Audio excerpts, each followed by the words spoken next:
One by Ákos Magyar, one by one by Holy Side. The distribution is uniform today. Okay. One lecture for That must be some kind of Spanish thing.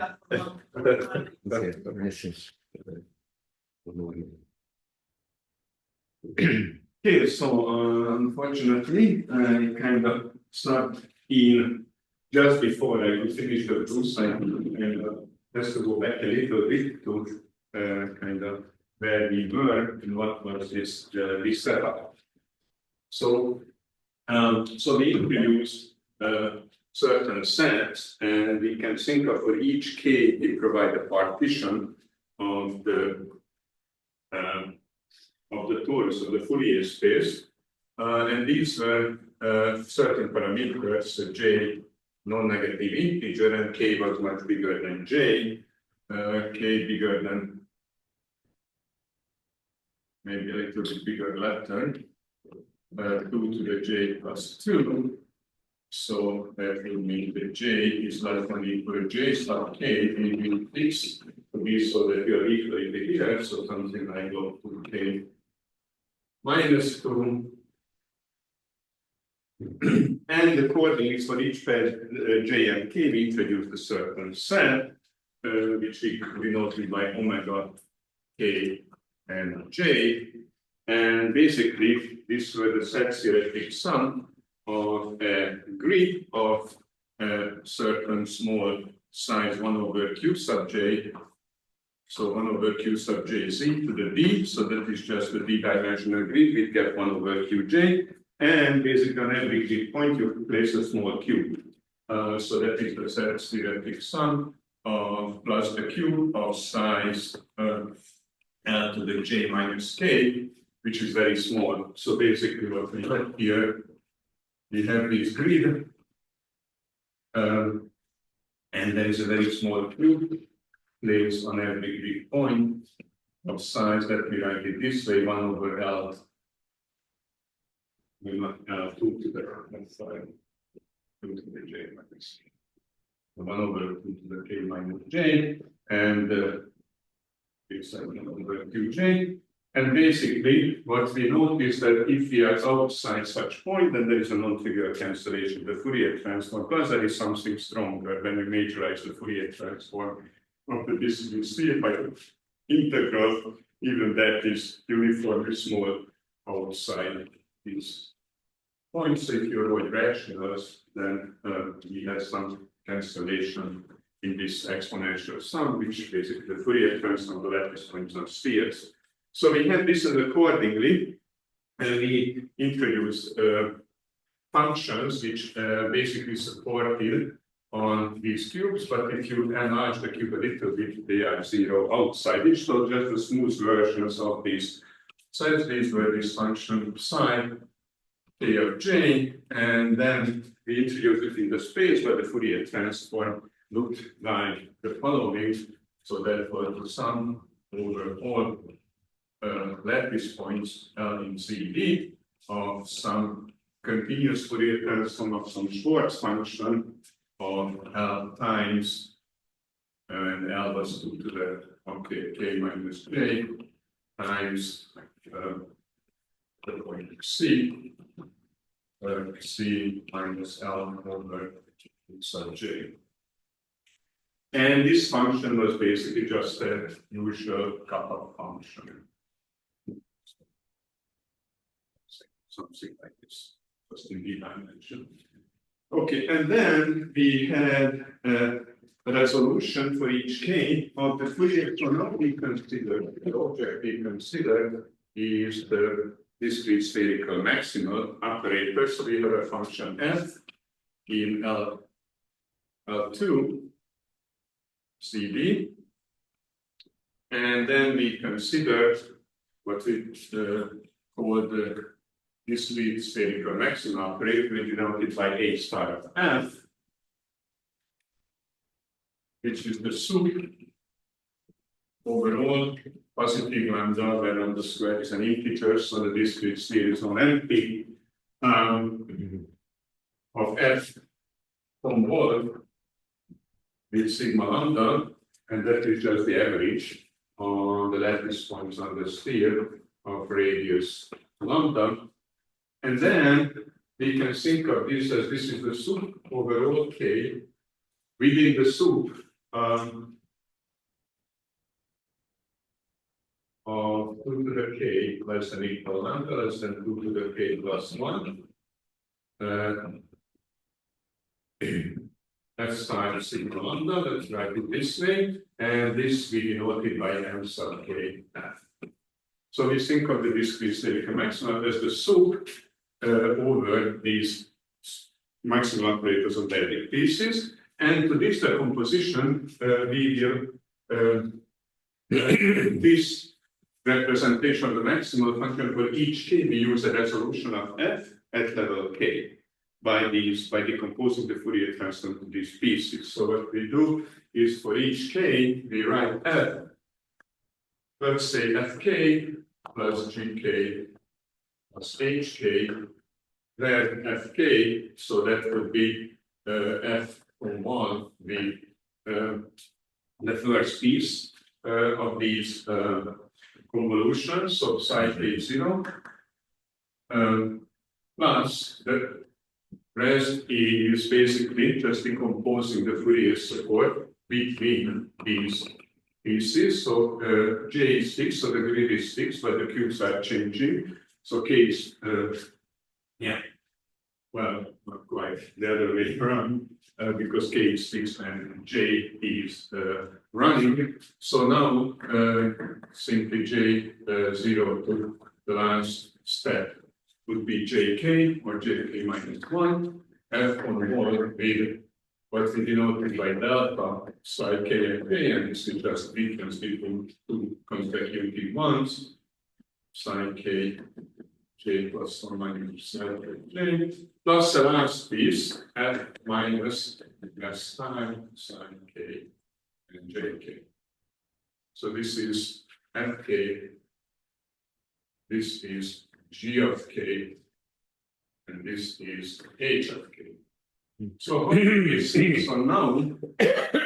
now we have this, now since the supremum is subadditive, we separately enough to estimate the L2 norm of the soup over all k of mk maximum operator applied to fk. L2 norm, and the norm is that it is subadditive too. So we want to show that this is bounded by the L2 norm of f, and that we have shown because we know this because of the scales, because this function, if you write it out in space, is essentially there's a smooth version of the indicator function of q of size 2 to the k. So when you take spherical averages of size 2 to the k, it's basically nothing happens. So this for 1k 0.5, this is just bounded by the average, roughly speaking, of f with a kernel about the k, and even if you take the soup, that is bounded by the soup of it, which is just a hard little maximal function. So this follows from standard. That's why we kind of start the resolution this way. This is the hardest part, but for this one, we use the fact that the Fourier transform of this is f hat and 1 minus psi hat, but psi hat is basically 1 on this cube, so it's 1 minus psi hat will be 0 on the cube, so it's supported on the complement where we had this non-trivial estimate. So here the soup is majorized by the square function, and then we use the estimate for each piece. So if we take the soup of k, let me just write mk f minus k and jk L to norm. Okay, so in the soup you write the sum of the squares to the 1/2, but when you take the 2 norm, this goes away, so the usual way this is bounded by the sum over k of mk f minus f star psi k jk L2 norm squared to the 1/2. But that, by that lemma we have this itself, here we have this key property of the Fourier support, then the maximum operator is bounded by basically what we have is 2 to the minus jk, because this is at level j equal jk over 2, jk to the minus 1, but jk is just log k. So we get k to the minus 1 half, but you square it, so k to the minus 1 log k to the minus 2 times to normal f. We're saying the 1 half, but this is bounded. Barely. Barely. So that's why that little lemma was important. That you sum something like 1 over n to some power where n does not divide qj.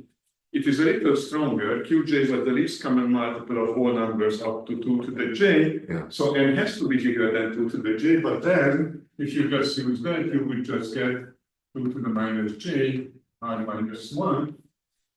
But we need a little more. And that is because roughly we use the fact that the prime numbers are more sparse than all the numbers, and then you get a little thing here. Now let me tell you that the original proof we had of this was quite different.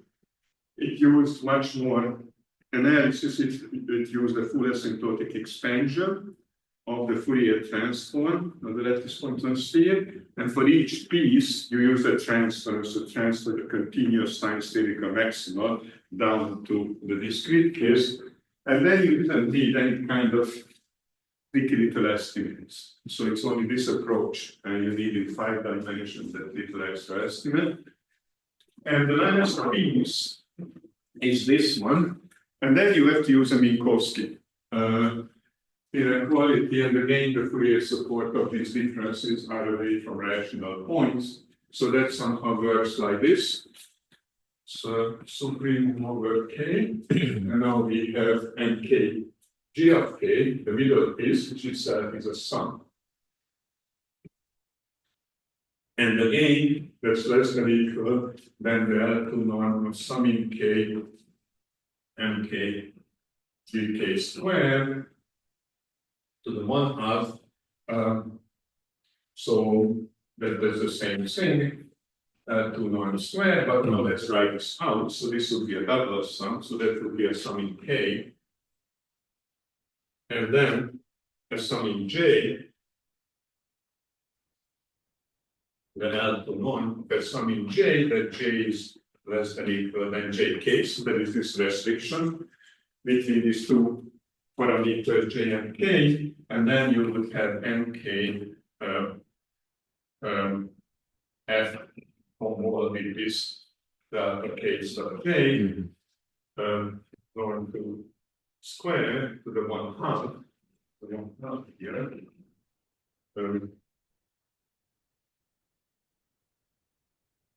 And now one can think of this somehow, this function. Let me just say something like as j is indexing, because you're summing j of a function of 2 variables, let's say k and x. And the outer sum you can think of a little L2 norm in the k variable. And the inner one is of course the original L2 norm. So in this mixed norm, if you apply Minkowski, then you can replace basically the mixed norm of the sum of f phi j's with the sum of the mixed norms of phi j with Minkowski. And if you do that, then you get the following estimate. So this is less than equal than sum of j bigger than equal 0. And now inside you would have this mixed norm, which is basically summing k, but notice that the restriction here k is bigger than 2 to the j plus 2. And then you would just have to add one of these pieces.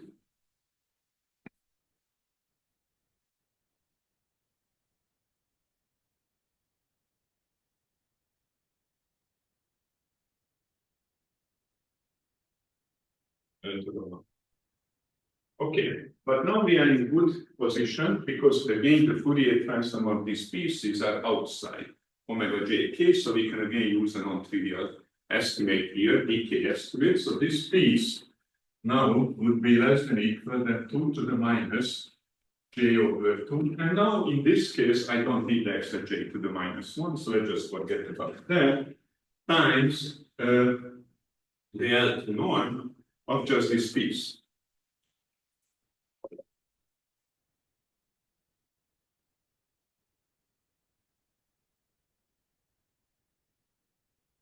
But now we can. Sorry, how did this 2 to the minus j over 2 come up?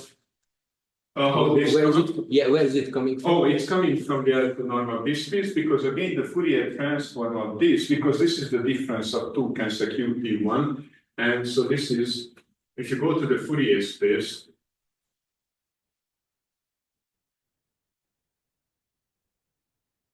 So we just, first of all, we use the boundedness of the MK. yeah. So then we are looking at the L2 norm of the argument, right? Yeah. I mean, you mean here? Yeah. Well, this is always bounded because just a finite soup. So it's certainly bounded by something, some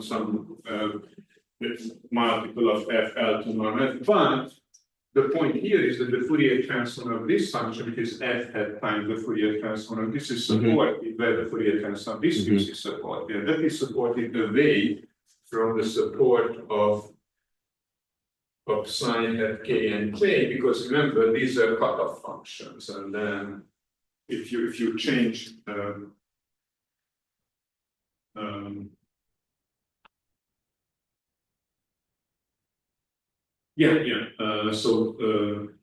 so the difference is supporting, so this is roughly the set omega k and j.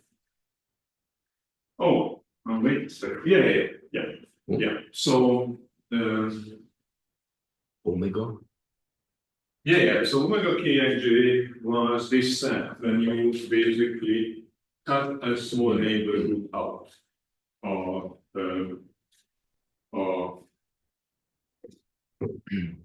So I got confused. Yeah. I thought that the Fourier transform is in the d-dimensional torus. So what's happening? Yeah, I mean everything is in the d-dimensional torus, but this is very small grid. This is size of 1 over qj. So this is inside, let's say that if you want to think of 0, 1 to b. So in this scale, the gap is 1 over qj. So it's a very small grid. So it's mod. Yeah, so mod 1 over there, the omega kj, right? It's not the whole z to the d, right? Yeah. So I see. So that's right. The intersection with the torus, because that's where the Fourier transform of all these functions live. Yeah. Sorry about that. So basically these differences are supported in between. So this is a minor arc estimate or whatever, no? Well, yeah, it's kind of the analog of basically what is happening when you take the Fourier transform of lattice points on these polynomial levels that is of polynomial, the Fourier transform behaves like an exponential sum. So it's concentrated in neighborhoods of rational points, a small denominator. Yeah, so it's kind of maybe you can look at it that way. But the point is that now we sum in K. These pieces, okay, so let me just the last part. Oops. Oh, I'm in trouble. It's in a way that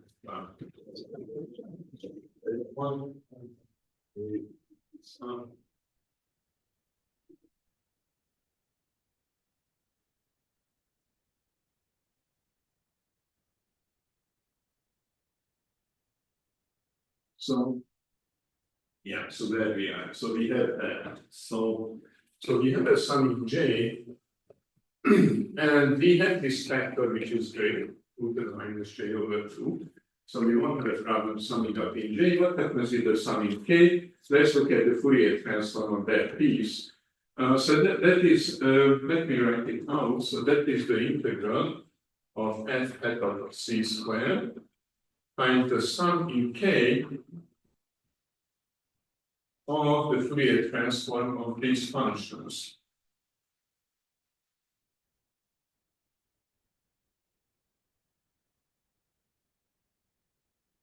Basically, there is a 1/2. Oops. Okay. Now, the point here, if you sum in K, these pieces are essentially disjointly supported. Because they are supported in between these cubes with a little bit of overlap in the final. So this is bounded uniformly in C. And basically then we are done. So the whole thing will be then bounded by sum of 2 to the minus j half times the integral, which is L2. So this whole thing is bounded by L2. So this is the last piece of this. So now the question is, as I said, we could get this, doesn't look simple, but it's a simpler proof. So if you can write out within 10 pages or 8 pages, if you then the original one, but we couldn't make this to work in LP, this approach. But the theorem is true for all p bigger than d minus 2. So one question is how to extend this argument to b bigger than d over d minus 2, but that's a relatively, you can say, uninteresting question because it would be another proof of a known result. Let me tell you another question before I change topic a little bit. What can you prove in dimension 4? So, as I mentioned, the theorem as it is not true in dimension 4. Maybe 3 boards, right? Yeah, because that will make it. Yeah, thanks. But let me just use the green board. So, what about dimension 4? So just wait a second. So, so we have an L2 bound, yes. But now we want to have an LP bound, but P is greater than 2. Well, B is now Is 5. I meant in this case. So 5 5/3. Yeah. So then in the discrete case, Yeah, so it's less than than. So in case of 5, it's less. Yeah, in case so of 6, it's the good. number theory gets easier as you increase the dimension. Lattice points are more regular, you have more lattice points in a finite volume. So number theory gets much easier. But in any, no matter what dimension, with this approach, we just have an L2 result. So if even the dimension is large, say 100, we still don't have it below L2 with this approach. So that I just mentioned that. And but in case so D is greater or equal to 6, then L2 is good enough, no? I mean, if we have L2, don't we have an L infinity bound? Yeah, but you get between L2 and L infinity, but when 6 over 4 is less than 2, so what about between 3? Oh, so yeah. The other way around, and the exponent. It's getting closer and closer to 1. Theorems kind of get hard as you decrease. Because L infinity is always trivial. Every element is bounded by the supreme of the function, so the soup of the everything. So L infinity is always trivial. So if you have P, immediately you have between P and infinity. Yeah. So the reason Bergain's theorem, if anybody has read Bergain's circular maxima theorem, it is like order of magnitudes harder than Stein's theorem. And because there is no L2, because then the sharp range is P bigger than 2.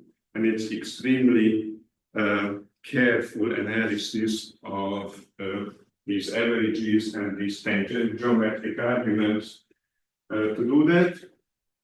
So that's why this also probably very hard, nobody could do it. And as I mentioned, it's not true D equal 4, but if you would say restrict the radii to odd numbers, it could be true. There is no counterexample of that. So if you, but that's hard. So let me mention, I think, which is a reasonable problem in 4 dimension. It would be the following. So instead of averaging, so by Jacobi's results, so if you look at the sphere in dimension 4, we know how many lattice points exactly are on those spheres. It's already worked out by Jacobi exactly. So if you take a lambda, so S lambda is the number of lattice points in Mm. CD Mm. using fonts, so maybe I write it out. Such that x1 squared plus x4 squared. Now in my notation, this is lambda squared because this is the square of the length, which is an integer. And this is what is called R4 of lambda squared. That is the number of ways of representing the integer lambda squared, the sum of 4 squares, and there is an explicit formula of that. And as I said, it's 8 times some of the divisors of lambda squared. Sorry for that notation, which are themselves not divisible by 4.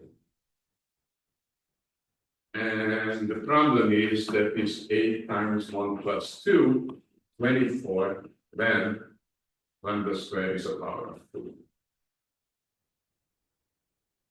But even if lambda is odd, this function can still unpleasantly vary. So the largest term here, so you can write this also as 8 times, and since there are all divisors, you can pull out lambda squared. So you can say 8 lambda squared times the number of, so you can think of this as a t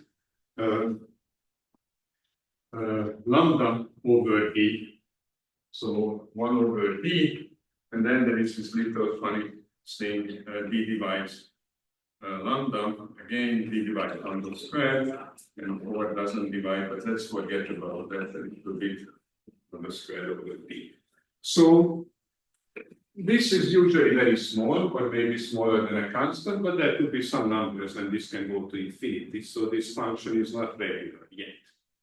So instead of considering averages on the points on all spheres, what about if we enlarge and we average the lattice points in a very thin radius? And the question is how thin you can make that width of that annulus so that you have a two theorem in 4 dimensions. So let's say we look at this question. So you fix a lambda. So lambda squared is an integer by our notation. And then you fix a width, which I will be some function of phi lambda. But I want to make this thin. So let's say less than 1. Now, if you make it very thin, then you just have one sphere, because what is the difference between 2 consecutive spheres? So it's something like if lambda squared is in M, then lambda squared plus 1 is in M, so the next radius is square root of lambda squared plus 1 lambda prime, which is about lambda plus 1 over 2 lambda. So you don't want to make it smaller than 1 over lambda, you are back to just one sphere. So I think the first reasonable width here, and if you do a little calculation with this, if you average this function, how far do you have to average to make it regular? It's not very hard because the average of the divisor function is very nice. It's like log. So if you choose phi lambda, and you can work out, which is maybe a constant times log of lambda over lambda, then the number of lattice points in this radii would be roughly something like on the number of, so on one sphere, basically, we expect lambda squared, and then we would have phi lambda over lambda. So anyway, it would be something like lambda cubed by lambda points, which would be about lambda squared log lambda. And that would be kind of uniform. So then you can again majorize the normalized indicate the normalization of the lattice points in this analyte by this factor. So you would at least have a nice starting point. So the question is, if you define this little bit more regular operate averages, and you take the maximum function, will that be bounded and 2? And I think it will be, but I haven't really worked on it. It's just somebody asked recently about it. So let me try to make this question precise.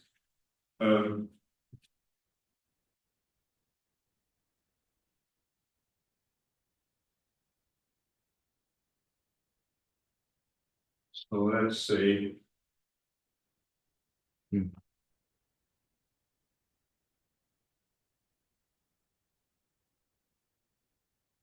And define the annulus.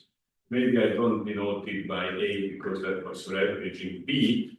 Lambda phi is the set of lattice points in C to the 4 such that the length of the lattice points is between lambda and lambda plus phi lambda. And then you define the averaging operator, which is discrete B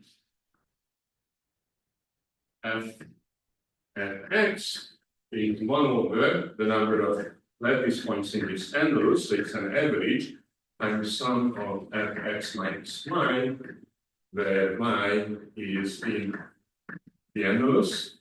So, and then you define b star phi of f would be the sum of these averages.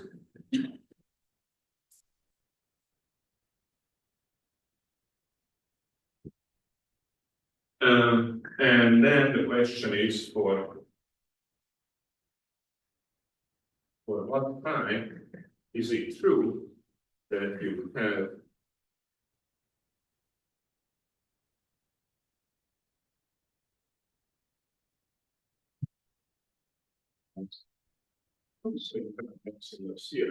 for these little bit modified averages, and it's not really a conjecture, but I think the answer would be true. If the weeks is a little bit bigger than the weeks between two consecutive sets, it would be enough to be bigger by a factor of 1.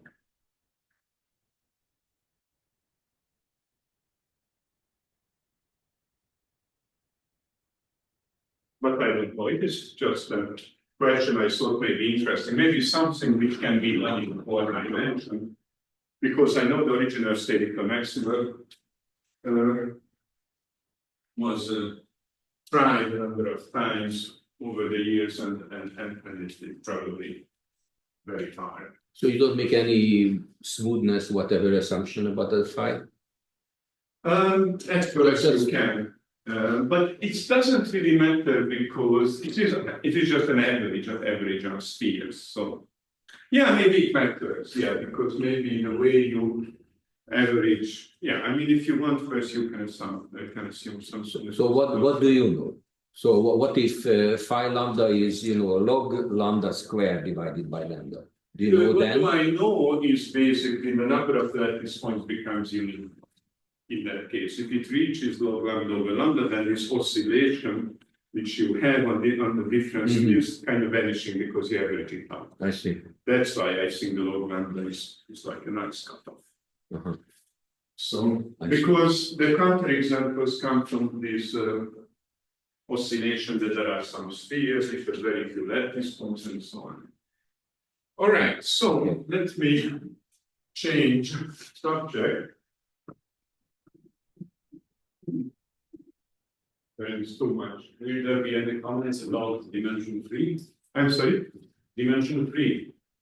Dimension 3 is it's pretty impossible because then, I mean, yeah, well, it's a good question. You can again answer the same question in dimension 3 because the only problem with dimension 3 is that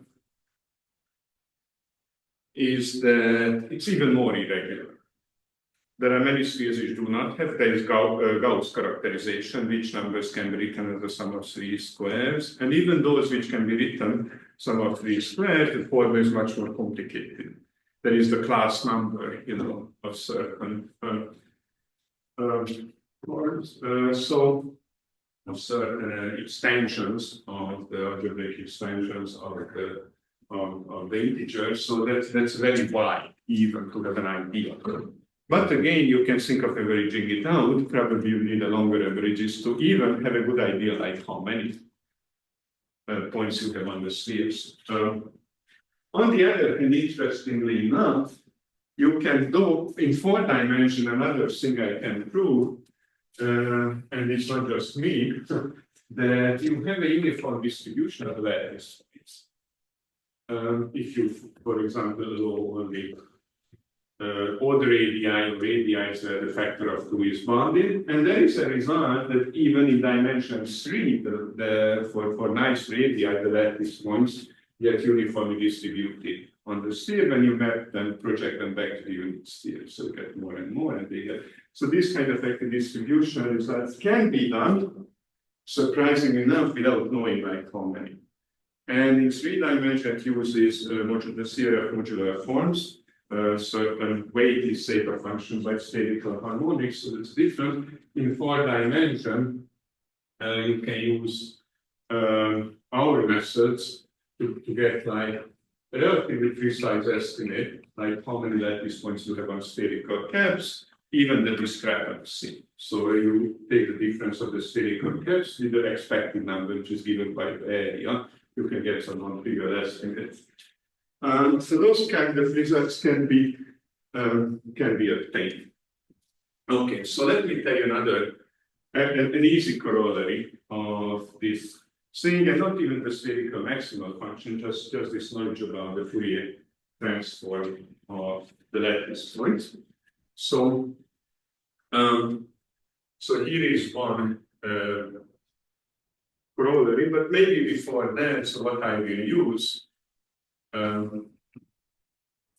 is the following. So we have these parameters 2 to the k and 2 to the j. Instead of that, let's just say we generally have some small epsilon.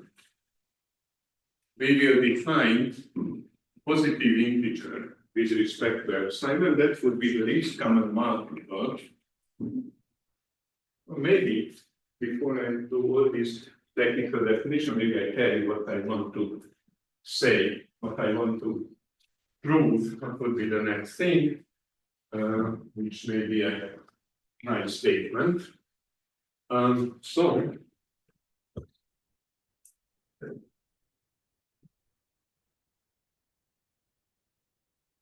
let's take a point on the torus, the dimensional torus. Or maybe just in our T. Okay. And then let's look at the following. So we will use this point to consider the distribution of a certain set of points on the torus. So for, again, using this notation, consider the set omega lambda and alpha. This is a different omega, so forget the previous omega, maybe not omega then. Let's say F lambda and alpha to be basically the points that you multiply the first order by integer m1 or maybe x1 and xd, alpha d, in ed, so on 1, such that x1 squared plus xd squared equal lambda squared. So you can think of this, that you look at one solution or one lattice points on the sphere or one solution of this equation, and you map it with respect to these alphas to a point on the torus. And then what can one show? And one can ask, how will this set distribute on the torus as lambda goes to infinity? Okay. And if one of them is rational, they cannot get uniformly distributed because these are integer multiples, so that would be just finite. In many theorem is none of them rational, this will get uniformly distributed on the torus. So let's. Now, this I can actually prove also in 4 dimensions. Again, really, so because if we had just all the integers allowed, then you need to have some kind of relationship, independence relationship between the files. Yeah. But in this case, you don't need it. Yeah, then it's very easy. But here you get the uniform. Interesting. I see. Take one coordinate, all their integer multiples. Yeah. This is more a little bit like y, that x squared times alpha is still uniformly distributed if alpha is irrational, something like that, because you have an algebraic relation between the points, and you still want to say that with those algebraic relations.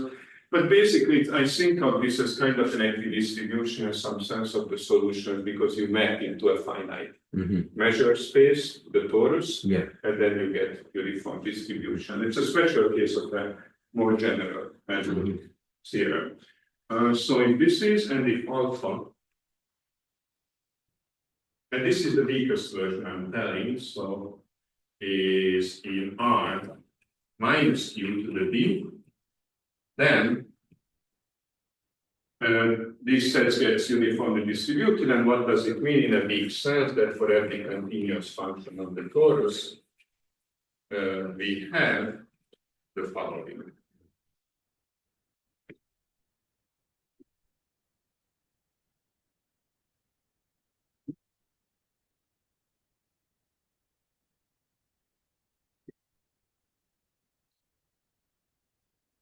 What we thing, so you average the function over these points,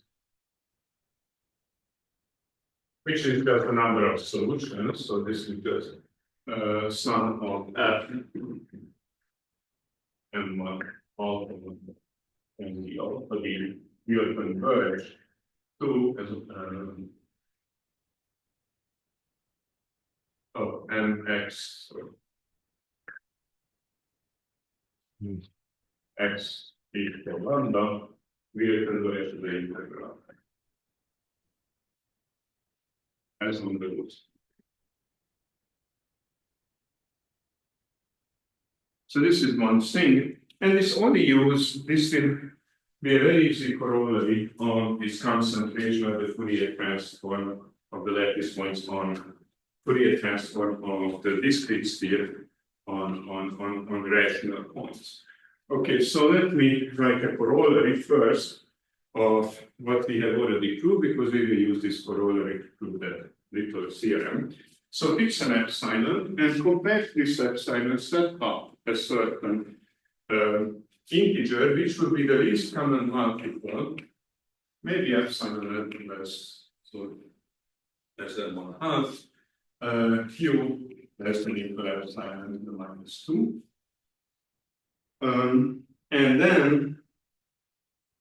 And then if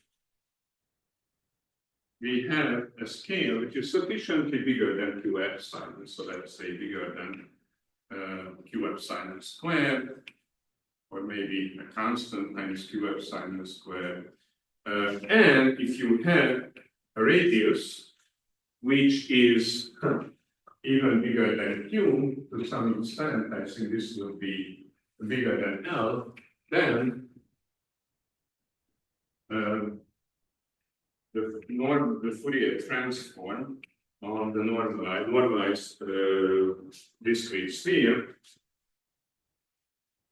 So just to remember, so this is 1 over x lambda, the sum of x squared, sum of x equal lambda, or x squared equal lambda squared, e to the infinite of c would be less than epsilon, as long as c is outside. 1 over q epsilon c to the d plus this minus 1 over L, 1 over L to the d. So it's the same set as before.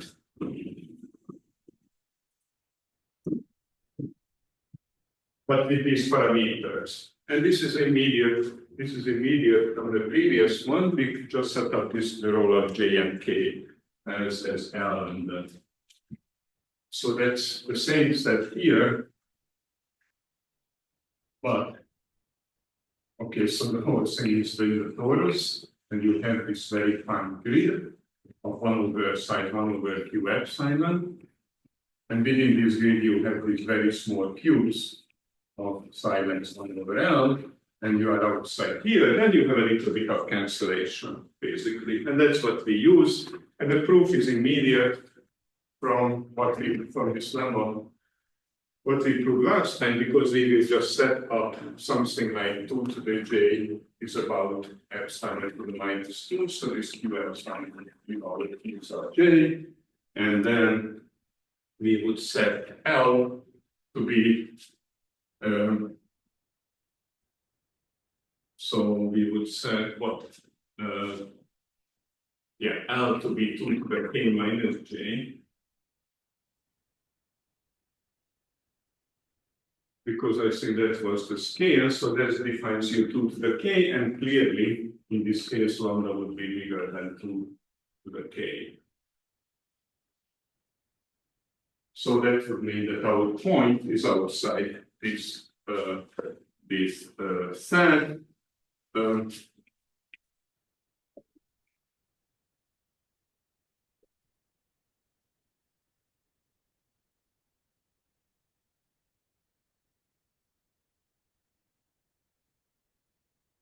That's then equal 2 to the minus j half, which is epsilon. So it is just the previous number, just we discard the parameters differently. But it basically tells you again the same phenomenon that outside the grid, then you have a little bit better estimate. All right, so how can we prove that theorem from this lamp, which is pretty straightforward. So first of all, we can subtract the constant of f from both f0 from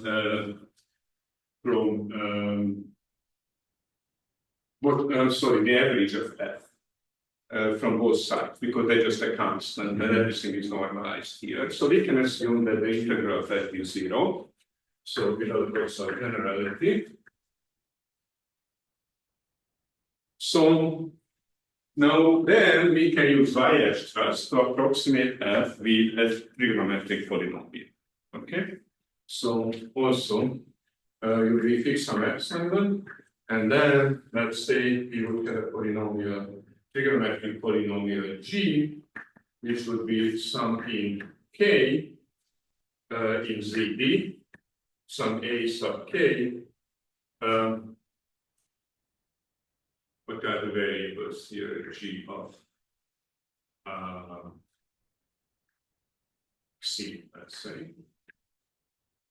A of k, e to the 2 by 9, C of k. And we can assume A0 is 0 because the average of the function is 0. So now let's plug.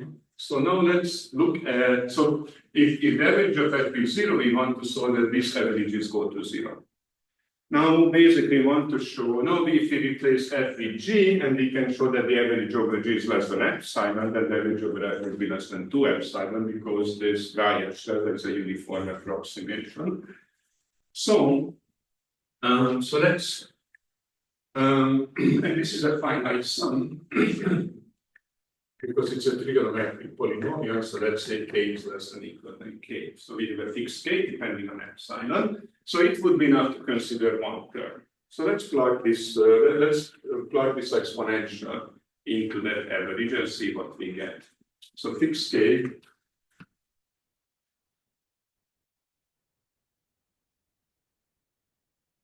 and consider this sum, and this f lambda alpha is just s lambda,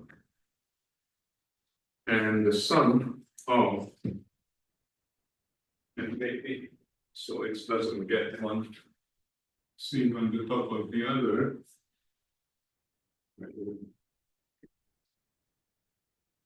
Do you really want to use k since we used k here? No. So let be L then.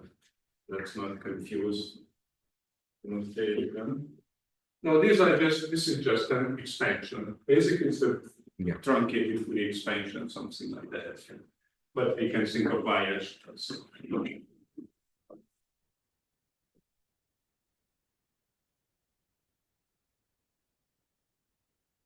so if I plug that in, then basically I just get the Fourier transform per C evaluated at the point, the discrete. So then what do I get? I get 1 over S lambda sum over all lattice points whose length is equal to lambda, so x is in ZD.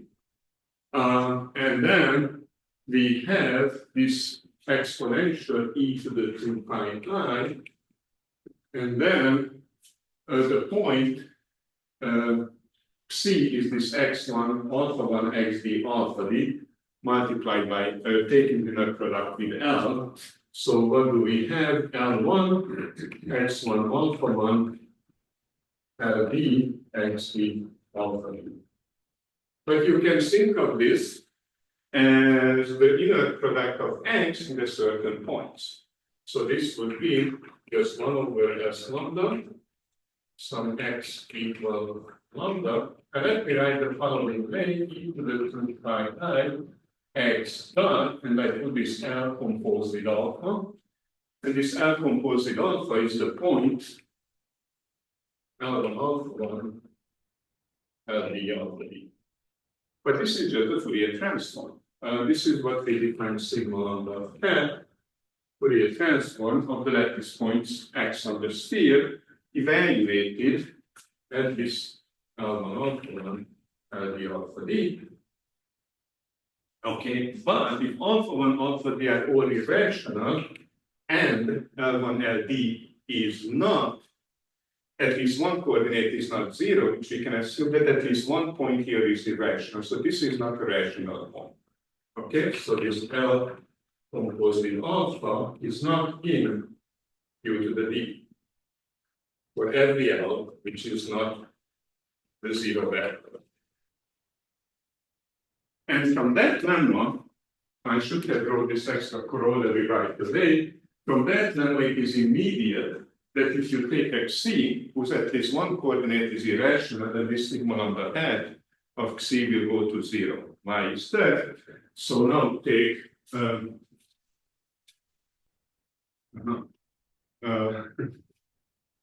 maybe a second corollary here. If c is not in u to the d, so at least one coordinate is irrational, then sigma lambda hat of c will go to 0 as number goes to infinity. And why is that? Well, if it is not a rational point, and then you kind of choose some scale epsilon, and you choose, and then you look at the grid L over 2 epsilon,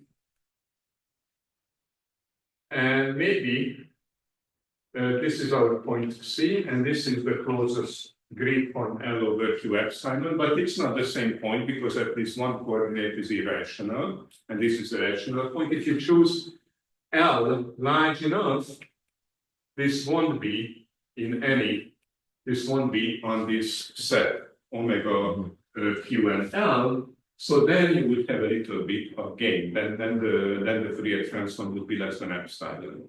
So for every epsilon, you can choose a grid, and then you can choose a large enough L and large enough lambda, such that the Fourier transform at that point would be less than epsilon if lambda is large enough.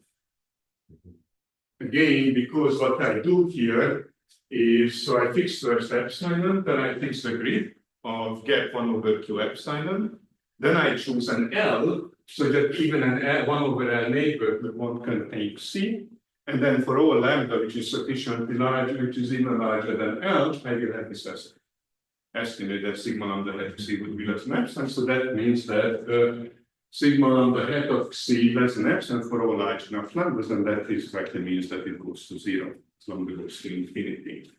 So, and then this goes to 0.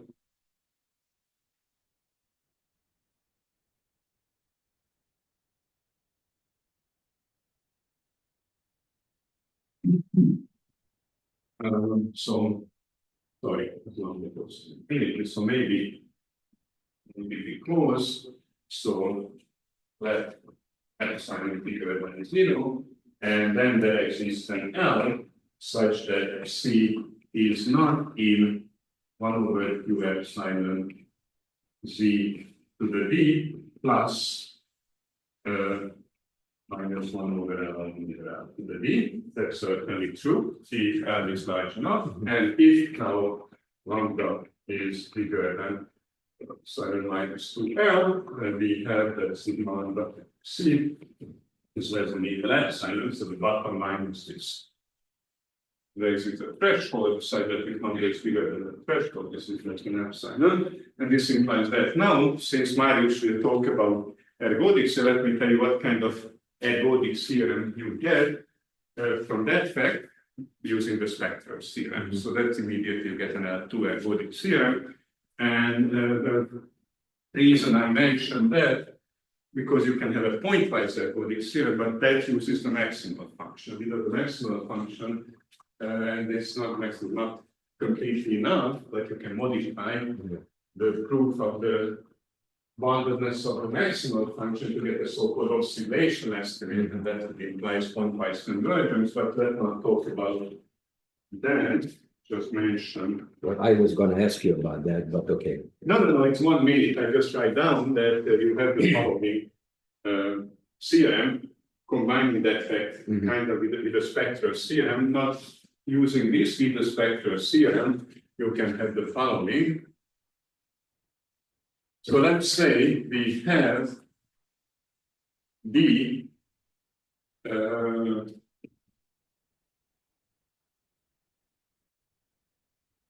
measure preserving systems, we remember from Marius's talk, and these are commuting.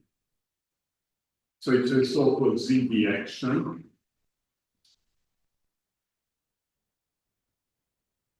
And assume that it's fully ergodic, which Marius will tell. So assume this is the simplest case.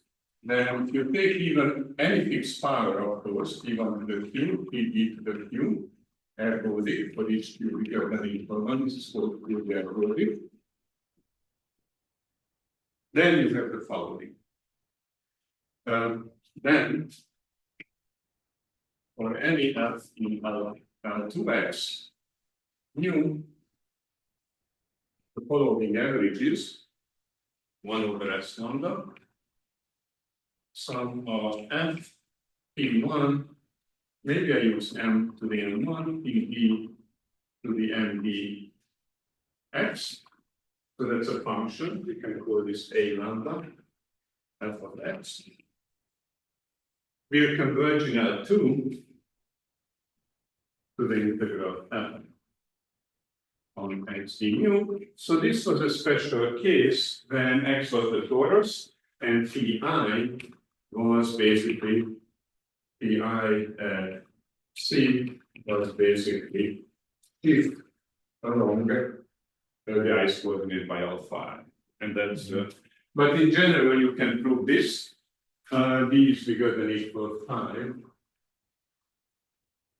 And that uses exactly just that fact plus the spectral theorem. And the restriction is n1 squared plus nb squared. Now, this is also true pointwise, but that's much harder to prove. That uses the maximal. The argument for the maximal function is modification to get so-called oscillation estimates, which basically kind of maximal function estimate, but for some truncated functions, and you need some prove some decay as well. So, so that's just an advertisement of the property. And next time, in the last lecture, I will talk about a different topic, which basically kind of arranges theoretic type of topic that you have a set of positive density, you have integer points, and what kind of structures, geometric structures you can get in between them, and very special cases, which again uses basically the same phenomenon about the Fourier transform. Another thing which I did not go into, that this is true for any positive definite quadratic forms instead of the sum of squares, which is not surprising, but more generally it's true for higher degree polynomials where you have some kind of oscillatory integrand cancellation estimate, which is the so-called high rank polynomials, which goes into the theory of Diophantine equation. So you mean the squares are replaced by powers? Is that what? Yeah, well, sure. So- Yeah, so I mean, the some of these powers you mooring- can get, yeah, you I can see. get these results, but the dimension condition is different. Basically, Yeah. the mooring problem tells you that where is the dimensional condition. Whenever you can get a good estimate for the number of lattice points on these higher degree surfaces, x1 to the d, x1 to the k plus xd to the k equal lambda, then you can have this whole series. It's kind of working whenever the circle method is working. Okay, so I had to start at least one lecture. I don't go too much over. So. Thank you, Ákos. More questions about the. Yeah, so just minor ones. I'm assuming that there you can take, instead of just a continuous function, you can take Yes. Riemann integrable, meaning so we can have really uniform distribution. Yes, and of course, as you probably know, but as well as I know better, then if you have these pointwise, then you can take the indicator function of a measurable set. So then you can take measurable functions.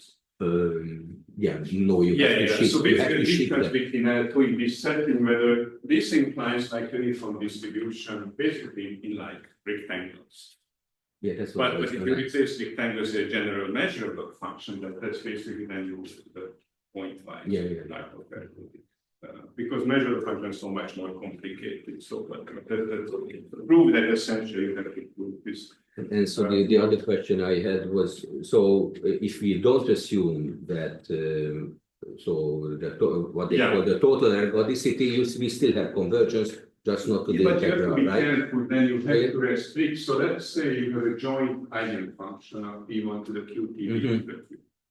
So you have an invariant set, but equivalently you have a joint eigenfunctions or something, then this average might not converge. It's only converge if you restrict to one residue class mod Q.